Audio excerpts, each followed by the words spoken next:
Hello everybody, this is the Wikstrand and today we are going to talk about 1998. 1998 was going to be the release date of a movie called I Am Legend, starring Arnold Schwarzenegger, directed by Ridley Scott. And in that, it was meant that Arnold Schwarzenegger was going to play the last man on Earth, fighting zombie vampire thingies in Los Angeles. That was going to be great, I think. Also because I'm a total Arnold fan, so that was good. However, projects fell through because Warner Brothers wouldn't cut a check on $125 million, which is understandable. So other directors came and went, other stars came and went. At one point, it was going to be Will Smith starring, directed by Michael Bay.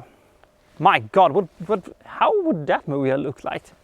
We'll never know. But finally, more than a decade delayed, the movie finally hit theaters in 2007, starring Will Smith as the last man on Earth, who, as we all know, is not completely alone, directed by Francis Lawrence. Hooray! Wait, who is Francis Lawrence? Well, Francis Lawrence is the director of most of the Hunger Games movies, Red Sparrow, Constantine, and countless music videos by Janet Jackson, Beyoncé, and Pink. So I guess we are all safe, I guess. This is I Am Legend.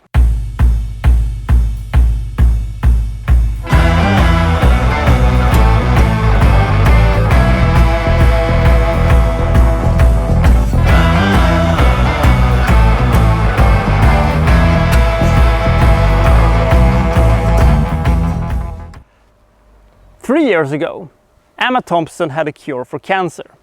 Great idea. However, there was a bit of a side effect with this cure for cancer. The fact was that it turned people into, well, zombies. Unfortunately, you can put that in the whoopsie column of this thing. So the world pretty much ended, and Will Smith is now alone in New York City, along with his German Shepherd, and he's roaming around by day because, you know, the zombies or whatever they are don't come out during daytime.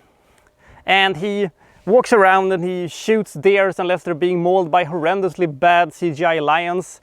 And you know, he tries to come up with a cure, and he hopes that he will find, you know, survivors if there are anybody out there. He always sends out a signal, and he goes out to the same place every night and, you know, tries to, you know, survive in this environment. He has to do his safe house where he you know, has all these contraptions and shutters and stuff like that that will keep the zombies out. We'll get to them in a second. This part of the movie was so good. This part of the movie was fantastic.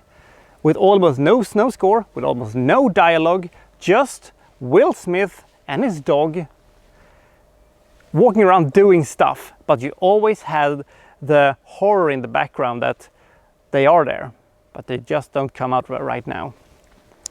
And I thought to myself, this movie is not only going to be the best movie of 2007, this movie is also going to be one of the best movies of the entire decade.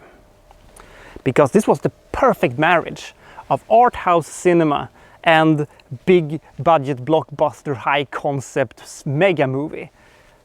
It was fantastic. It was just such an amazing concept, and you took it so serious, and the bondage between Will Smith and his dog was beyond this world. You're also seeing how the isolation takes its effect on Will Smith, because he's slowly going insane because he has nobody to talk to except his dog and the mannequins that he talks to. Now, I understood what was going to come. I understood what was going to happen later on in the movie. I was fine with that. I was prepared for that, mentally at least. Now, the first time I saw the zombies, I think in the original they are sort of vampires that you know, are, you know, susceptible to both sunlight and garlic and all that stuff. And I understood that they wanted to do something else, but they look fucking shit. They are the drizzling shits. The CGI monstrosity has aged dreadfully, but I thought back in 2007 when I saw them, I said, ugh, that doesn't look very good. But I was able to tolerate them. I gave them an opportunity, I gave them an out, because the movie was still so great and it still had such suspense and it still was so freaking awesome. And then Jesus wept, and then it may come as a surprise. I'm not going to spoil a 13-year-old movie, but that's just how I work. Get over it, man. But when it happens, and when it is introduced, the movie just fell off the rails, and it fell hard. When this happened, I felt the punctuation marks in the movie immediately, and before my eyes I could see how the movie was drained on all the goodwill that it had built up. I was fuming inside. I could feel despair throughout the theater. Not just me. Most people I saw it with, this was opening days and nobody knew anything. I could hear a couple of people groan, and I can understand that this sort of thing could work elsewhere. It probably worked better in the States, where they were much more susceptible to this, but I was so upset that I didn't know what to do. Now, I'm not going to pile crap on this movie, because for almost half of it, it was one of the best movies I had seen that year. But when the movie just fell off the rails and it had that horrible, disgusting ending, I wanted to tear my hair out. I didn't know what to do. But still, when I had time to recuperate after this, I said to myself, well, it's not one of the worst movies of 2007. It is still extremely frustrating to see, but it still has so much good in itself that it can balance out a little bit. But the protection I had given it for the flaws that it had in the beginning, I couldn't protect it once the veil was off.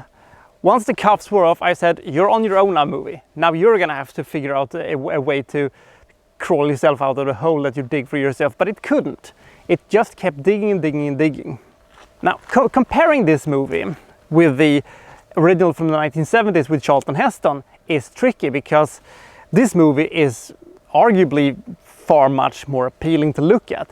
The fantastic visual and the amazing small little details they put in, and it was just such an epic movie.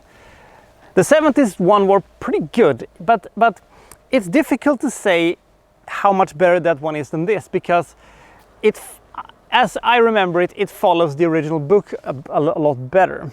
So whether or not you should see this movie or not is up for debate.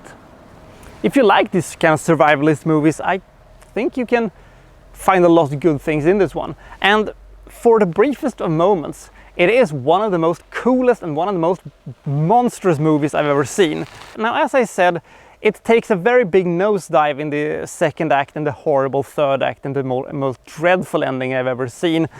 But it still maintains some kind of dignity despite all this. I don't know how they did it, but they still, had so much goodwill that it worked in some way, shape or form otherwise. Will Smith is very good in this one.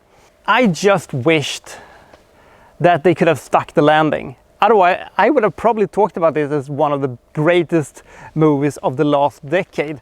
But now I'm gonna have to talk about this as one of the most frustrating and disappointing movies I had ever seen the last decade. Would it have been better if it had been directed by Ridley Scott? Of course it fucking would have. Would it have been better with Arnold instead of Will Smith? Debatable. I'm not entirely sure of that, but possible. But one thing I do know is that if somebody else than douchebag McFuckup of Warner Brothers, who came in one day and said, now I'm going to run this movie as I would have done it. You have done some pretty good business so far, but this is my show now, so I'm going to do this and this and this. And the other one would look at them and said, the fuck is he on? So because of douchebag McFuckups, this movie cannot quite cut it, according to me. Seems to be in the minority of this one, because it has a very good score on IMDb and people seem to generally like this movie. It's difficult to give this one a proper rating, really, because the movie is so frustrating as it is. But now I have to be a little bit nice to this movie because it did try something new. The movie failed completely in its second half, but the first half is so strong that I have to at least give it 39 points. It is still a unique movie and it still has a great oomph to it. So I cannot judge this movie too harshly, but it lost at least 50 points in the second half. So take that for however you want to. Maybe if you see it, you won't be as disappointed as I was. So that was I Am Legend. I know this is probably common knowledge, but it bears repeating. Because of the worst people on earth, aka test audience, they gave the thumbs down to the original ending. They ordered a new ending to be shot. They did it, and it became the absolute drizzling shits. Now recently I found out that apparently now people prefer the alternative ending than the original ending, and it is better. It is still not great, but it is better and at least gets the movie's point across a little bit more. But I don't know, which ending do you prefer? Do you prefer the original ending or the alternative ending? I would have gone for a third ending. I really don't know what that is, but I just know it has to be better than what we got. Well, I'll see you next time from, well, so-and-so reviewing, well, such and such. Thank you for watching. Thank you very much.